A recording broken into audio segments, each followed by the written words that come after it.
ওসমান হাদির কবর জিয়ারত করলেন তারেক রহমান, আহত না থাকায় পঙ্গু হাসপাতালে যাবেন না।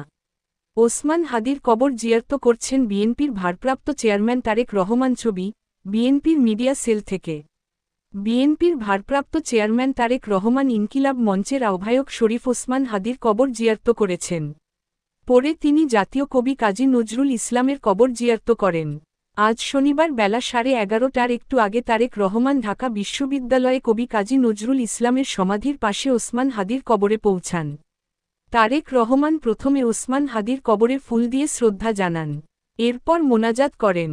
পরে তারেক রহমান জাতীয় কবি কাজী নজরুল ইসলামের কবরে ফুল দেন ও মোনাজাত করেন।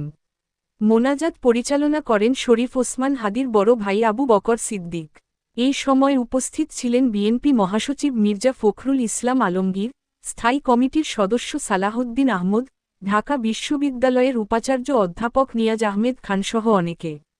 শাহবাগ ও ঢাকা বিশ্ববিদ্যালয় এলাকায় পুলিশ, rapid action battalion, RAB, border guard বাংলাদেশসহ বিজিবির বিভিন্ন বাহিনীর সদস্যরা মোতায়েন ছিলেন। গত 2 দিনের মতো আজ লাল সবুজ রঙে সাজানো বাসে যাননি তারেক রহমান। তিনি সাদা রঙের একটি গাড়িতে ওসমান হাদির কবরে যান। গাড়িটি ফুল দিয়ে সাজানো ছিল। এই সময় রাস্তার 2 পাশে বিএনপির নেতা-কর্মীদের অবস্থান করতে দেখা গেছে। বিএনপির মিডিয়া সেল সকালে ফেসবুক পোস্টে জানিয়েছে, জুলাই গণ অভ্যুত্থানের আহত না থাকায় তারেক রহমান পঙ্গু হাসপাতালে যাবেন না। কবর জিয়ারত শেষে তারেক রহমান আগারগাঁওয়ে নির্বাচন কমিশনে জাতীয় পরিচয়পত্র নিবন্ধন করবেন। গত বৃহস্পতিবার 17 বছর পর দেশে ফেরেন তারেক রহমান।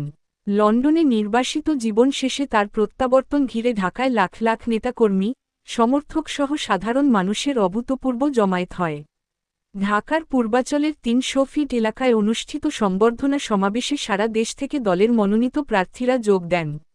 প্রত্যেকে নিজ নিজ এলাকা থেকে নেতাকর্মী ও সমর্থকদের সঙ্গে নিয়ে আসেন। সংবর্ধনা কর্মসূচি শেষে তারা আবার এলাকায় ফিরে গেছেন।